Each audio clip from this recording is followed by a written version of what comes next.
আমি আমাদের নেতৃবৃন্দকে অনুরোধ করব, যে রাস্তা দিয়ে মোটর বাইক আসছেন, গাড়ির বহরটা আসছেন, আপনারা এমনভাবে সুযোগ তৈরি করে দিবেন তিনি যেন খুব সহজেই মঞ্চে চলে আসতে পারেন।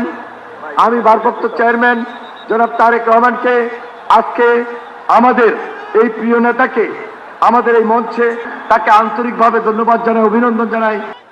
এই নেত্রী আছে, সবাইকে হাত তুলে বলতে হবে নেত্রী আছে। হাসিনা পালিয়ে গেছে, নেত্রী আছে। ও সেই নেত্রী খালেদা জিয়া, খালেদা জিয়া, খালেদা জিয়া, তারেক রহমান, তারেক। ওই নেতা আছে, এখনই মঞ্চ উঠতে নেতা আছে, সবাইকে দু হাত তুলে বলতে হবে নেতা আছে।